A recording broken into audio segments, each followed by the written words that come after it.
सांसों के सुर में दिल ये हमारा गुनगुना रहा है, गुनगुना रहा है। करन करावन हार परम पिता है, वो ही तो हमसे करवा रहा है, करवा रहा है। जीवन की लय पर सांसों के सुर में।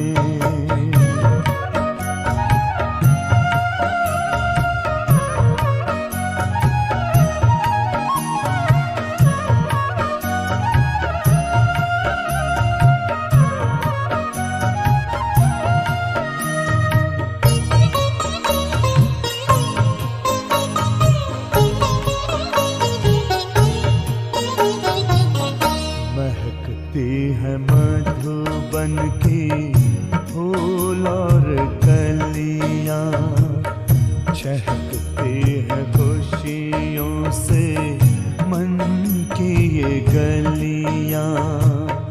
वही बागवान वही माली हमारा, हर एक गुलशन महका रहा है, महका रहा है।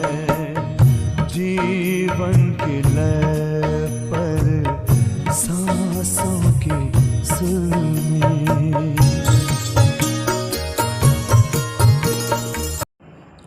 ओम शांति।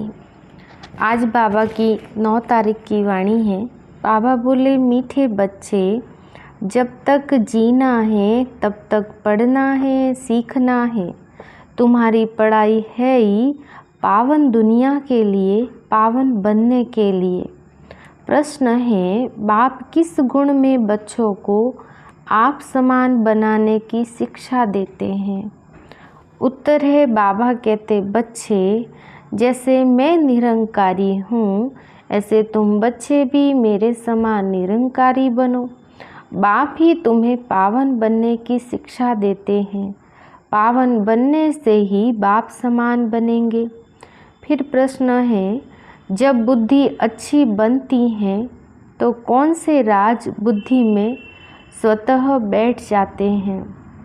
उत्तर है, मैं आत्मा क्या हूँ, मेरा बाप परमात्मा क्या है, उनका क्या पाठ है, आत्मा में कैसे अनादि पाठ भरा हुआ है जो बजाती ही रहती हैं।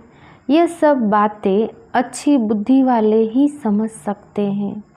गीत है, धीरज धर मनवा, धीरज धर, तेरे सुख के दिन आए कि आए। ओम शांति। बेहद का माँ बाप मिला तो धीरज मिला। किसको? आत्माओं को व जीव आत्मा बच्चों को। आत्मा एक छोटी सी बिंदी है। दुनिया में एक भी मनुष्य नहीं जिसकी बुद्धि में हो कि आत्मा एक बिंदी मिसल स्टार है।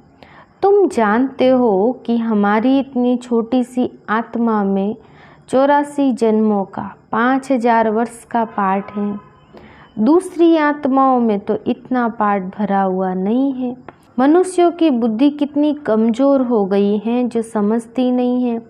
परमात्मा के लिए तो अनेक कहेंगे कि वह 84 जन्म व 84 लाख जन्म लेते नहीं। तुम बच्चे जानते हो इतनी छोटी सी आत्मा में 84 जन्मों का अविनाशी पाठ नूंधा हुआ है। उसको कुदरत कहेंगे ना। कितनी छोटी सी बिंदी आत्मा है जिसमें सब जन्मों का अविनाशी पाठ नूंधा हुआ है। वह कभी मिटता नहीं है, मिटने वाला भी नहीं है। कितना भारी वंडर है। तुम्हारे में भी कोई है जो इन बातों को जानते हैं फिर भूल जाते हैं। ये धारण करना है औरों को समझाने के लिए। बाप परमपिता परमात्मा को करन करावनहार कहा जाता है। वह भी करते हैं सिखलाने के लिए। उनको निराकार निरंकारी कहा जाता है। उनका अर्थ भी कोई समझ न सके। ये गुण बच्चों को ही सिखलाते हैं। बच्चों को भी ऐसा निरंकारी बनना है। ज्ञान सागर है तो ज्ञान भी सुनाना पड़े ना। पतित पावन है तो आकर जरूर पतितों को ही शिक्षा देंगे पावन बनने की। जैसे सन्यासी शिक्षा देते हैं सन्यास करवाने लिए, यह भी 5 विकारों का सन्यास करना है। पतित पावन ही आकर शिक्षा देंगे, नहीं तो हम पावन कैसे बने। गाया भी जाता है, जब तक जीना है तब तक सीखना है, पढ़ना है। स्कूलों में तो ऐसे नहीं कहा जाता, उसमें तो इस ही जन्म में पढ़ाई की प्रारब्ध भोगनी है। यहाँ तो कहा जाता है जब तक जीना है तब तक पढ़ना है, अंत तक कर्मातीत अवस्था को पाना है। आत्मा को योग से ही पवित्र बनना है। जितना योग में रहेंगे तो तुम्हारी आत्मा गोल्डन एज में जाएगी। फिर आयरन एज में न आत्मा को न शरीर को रहना है। हम पढ़ते ही हैं पावन दुनिया में आने के लिए। ये ऐसी गुह्य बातें हैं जो कोई कब समझा न सके। और तो मनुष्य क्या क्या करते रहते हैं। साइंस घमंडी कैसी कैसी चीज़ें बनाते हैं। स्टार मून पर भी जाने का पुरुषार्थ करते हैं। तुम समझते हो इनसे कोई जीवन मुक्ति नहीं मिलती है। करके अल्पकाल क्षणभंगुर सुख मिलता है। एरोप्लेन से सुख भी मिलता है तो दुख भी मिलता है। कल एक्सीडेंट हो जाए तो दुख होगा। स्टीमर डूब जाता है, ट्रेन का एक्सीडेंट हो जाता है। बैठे बैठे भी मनुष्य हार्ट फेल हो जाते।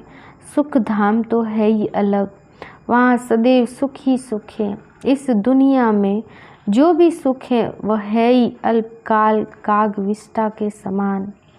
तुम बच्चों को अभी बहुत अच्छी बुद्धि मिली है। मैं आत्मा क्या हूँ, मेरा बाप परमात्मा क्या है, उनका पाठ क्या है, हमारा क्या पाठ है, सारा बुद्धि में राज है। तुम बच्चों में भी सबके 84 जन्म नहीं कहेंगे, सब थोड़ी सतयुग में इकट्ठे हो जाते, इसलिए सबके पूरे 84 जन्म नहीं कहेंगे। चंद्रवंशी में भी पिछाड़ी तक आते रहते हैं, वृद्धि होती जाएगी, जन्म थोड़े होते जाएंगे। ये विस्तार की बात है। बूढ़ियों को पहले अल्प बे पक्का कराना है। अल्प माना बाबा, बे माना बादशाही। ये तो बिल्कुल राइट बात है ना। स्वर्ग की बादशाही थी, भारत सारे विश्व का मालिक था और कोई का राज्य नहीं था। जो रुद्रमाला बनती हैं वही फिर विष्णु की माला बन जाती हैं। ये ज्ञान तुम बच्चों को मिला है। आत्मा क्या है, परमात्मा क्या है, उनका रूप क्या है, क्या साइज है, ये सब बातें अभी तुम्हारी बुद्धि में हैं। कितनी छोटी सी आत्मा है। परमात्मा को भी भक्ति मार्ग में बहुत मेहनत करनी पड़ती है। द्वापर से कलयुग अंत तक अथवा संगम के अंत तक कहेंगे उनका पाठ चलता है। ये सब तुम जानते हो। तुम कहेंगे ये सब कल पहले भी हुआ था, आज से 5000 वर्ष पहले भी हुआ था। एक अखबार में रोज डालते हैं 100 वर्ष पहले क्या हुआ। 100 वर्ष की बात तो सहज है, अखबारों से झट निकाल बताएंगे। वह है टाइम्स ऑफ इंडिया अखबार। तुम्हारी अखबार है टाइम्स ऑफ वर्ल्ड। ये अक्षर बड़ा अच्छा है, रोज़ लिख सकते हो। आज से 5000 वर्ष पहले क्या हुआ था। 5000 वर्ष पहले जो हुआ था वही अब हुआ। ऐसे ऐसे लिखने से मनुष्यों को ड्रामा का पता तो पड़ जाए। मैगजीन में भी लिख सकते हो। तुम बच्चों की बुद्धि में तो सारा राज है। आत्मा और परमात्मा का ज्ञान तो कोई भी मनुष्य में है नहीं, तो वह मनुष्य क्या काम का। तुम जानते हो मनुष्य ही 84 जन्म लेते हैं। पहले पहले ब्राह्मण वर्ण, फिर देवता, क्षत्रिय, वैश्य वर्णों में आते हैं। वर्ण तो यहाँ ही है, सूक्ष्म वतन में तो वर्णों की बात नहीं है। ब्रह्मा को प्रजापिता कहते, विष्णु को तो प्रजापिता नहीं कहेंगे।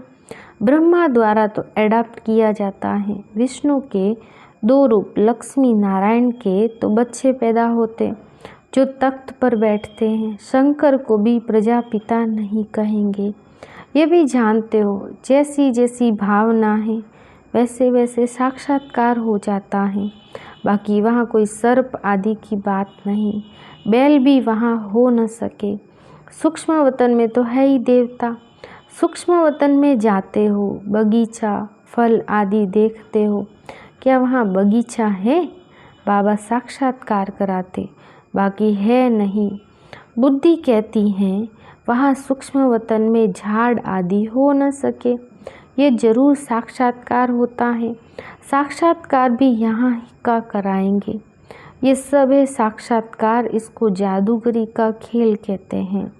ये कोई ज्ञान नहीं है। मनुष्य को बैरिस्टर बनाते हैं, वो कोई जादू नहीं कहेंगे, ये विद्या देते हैं। ये तुम्हारे को मनुष्य से देवता बनाते हैं, नई दुनिया के लिए, इसलिए जादूगरी कहा जाता है। दिव्य दृष्टि की चाबी बाबा के पास होने कारण उनको जादूगर भी कहा जाता है। कहते हैं गुरु की कृपा है, मूर्ति से साक्षात्कार हुआ, उससे तो फायदा कुछ भी नहीं। यहाँ तो मेहनत कर स्वयं व लक्ष्मी नारायण सीताराम बन रहे हो। यहाँ तुम आए हो सूर्यवंशी चंद्रवंशी डिनाइस्टी के रजवाड़े बनने। पहली मुख्य बात है, कोई नया आता है उसको बाप का परिचय दो। ब्रह्म तत्व महतत्व है। शिव बाबा निराकार को कोई ब्रह्म तत्व नहीं कहेंगे। एक एक अक्षर का अर्थ है। तुम ईश्वरीय बच्चे हो, ऐसे नहीं कि सब ईश्वर के रूप है। ये बाप बैठ समझाते हैं। बाकी साक्षात्कार आदि की तो चिट चैट है, उनकी आस नहीं रखनी चाहिए। समझते हैं अब खुद बाबा आया है तो साक्षात्कार करा देंगे, परंतु ये सब फालतू हैं। फिर साक्षात्कार न होने से ना उम्मीद हो पढ़ाई छोड़ देते हैं। साक्षात्कार में प्रिंस को देखते हैं तो समझते हैं हमको यह बनना है, खुशी हो जाती है।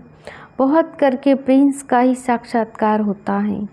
अगर विचार किया जाए तो मुकुटधारी तो सब बनते हैं। मेल फीमेल में फ़र्क नहीं रहता है, सिर्फ फीमेल को लंबे बाल हैं, थोड़ा शकल में फ़र्क है। आत्माएं कितनी हैं, एक का नाम रूप न मिले दूसरे से। आत्मा में अविनाशी पार्ट है जो कभी बदल नहीं सकता। कैसा वंडरफुल खेल बना हुआ है। आत्मा को अनादि पार्ट मिला हुआ है। बाबा कितना सहज कर समझाते। सिर्फ त्रिमूर्ति चित्र के सामने जाकर बैठो तो बुद्धि में सारा चक्र आ जाएगा। ये शिव बाबा हैं, ये ब्रह्मा हैं जिससे ब्राह्मण रचते हैं।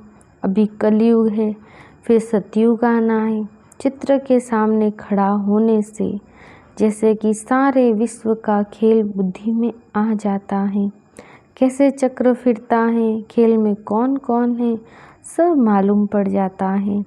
रोज चित्रों को देखते रहो, विचार सागर मंथन करते रहो। ये नरक हैं, ये स्वर्ग हैं, ये संगम है, कितना सहज है। रोज प्रैक्टिस करने से बुद्धि में रोशनी आ जाएगी। लक्ष्मी नारायण राधे कृष्ण के लिए भी लिखो। ब्रह्मा द्वारा सतयुग का वर्षा मिलता है। लक्ष्मी नारायण को प्रारब्ध कैसे मिली? जरूर संगम युग ही होगा। जब ऐसे कर्म किए हैं, अंतिम जन्म में पुरुषार्थ से उन्होंने ये प्रारब्ध पाई। ऐसे ऐसे ख्याल बुद्धि में आना चाहिए। फिर चित्रों की भी दरकार नहीं रहेगी। बुद्धि में सारा राज आ जाएगा। इन चित्रों से फिर दिल रूपी कागज़ पर उतारना है। बाबा सेंटर्स के बच्चों का मुख खोलने की युक्ति बता रहे। चित्रों को देखते रहो, अंदर में बोलते रहो। रचना के आदि मध्य अंत का राज जानना है। झाड़ में क्लियर है। तपस्या यहाँ कर रहे हैं राजयोग की। ये मनुष्य से देवता बनते हैं। फिर भक्ति मार्ग कैसे शुरू होता है? जो जिस जिस धर्म के हैं उसमें ही फिर आएंगे। कितना सहज है, उन पर ही समझाना है। आत्मा क्या है, परमात्मा क्या है, उनमें अनादि पाठ नूंदा हुआ है। सतयुग में हम सुख का पाठ बचाएंगे। इतने जन्म लेंगे, शमशान में भी जाकर किसको समझा सकते हो? जब तक मुर्दा जल जाए तब तक बैठ सत्संग करते हैं। तुमको कोई रोकेगा नहीं। बोलो आओ तुमको हम सुनाएं, समझाएं। सुनकर बहुत खुश होंगे। बात करने वाले बहुत समझदार, सयाने चाहिए। कहाँ भी जाकर तुम समझा सकते हो। समझाते तो बाबा बहुत अच्छी तरह हैं। तुम्हारे कच्छ बगल में सच है। मनुष्यों के कच्छ में झूठी गीता है। तुम्हारे बगल में सारे विश्व की हिस्ट्री ज्योग्राफी है। श्री कृष्ण के चित्र भर भी तुम अच्छी तरह समझा सकते हो। इनको श्याम सुंदर क्यों कहते हैं? आओ तो हम आपको कहानी सुनाएं। सुनकर बड़े खुश हो जाएंगे। भारत गोल्डन एज था, अब पत्थर एज है, सांवरा हो गया। काम चिता पर बैठने से काला मुंह हो जाता है। तो ऐसे ऐसे समझाने से तुम बहुत कमाल कर दिखा सकते हो। तीनों चित्र भल साथ में हो। एक चित्र पर समझाकर फिर दूसरे चित्र पर समझाना चाहिए। बहुत सहज है, सिर्फ पुरुषार्थ की बात है। टाइम तो बहुत है, सवेरे मंदिर में चले जाओ।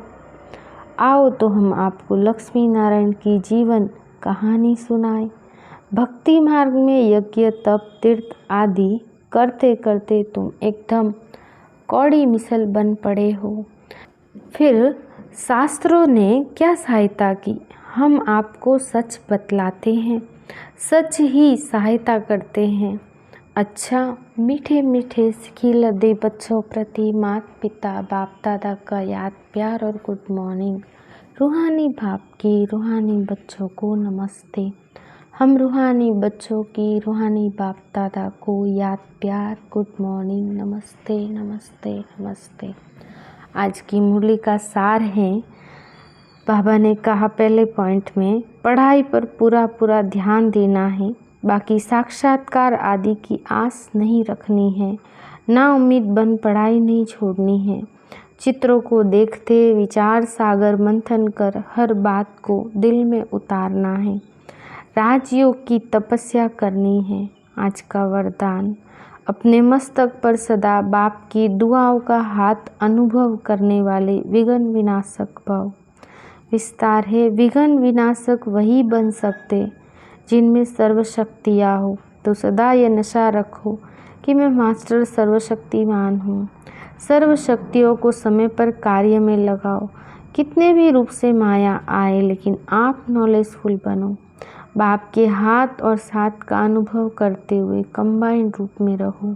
रोज अमृत वेले विजय का तिलक स्मृति में लाओ। अनुभव करो बाप दादा की दुआओं का हाथ मेरे मस्तक पर है, तो विघ्न विनाशक बन सदा निश्चिंत रहेंगे। आज का स्लोगन है, सेवा द्वारा अविनाशी खुशी की अनुभूति करने और कराने वाले सच्चे सेवाधारी भव। ओम शांति।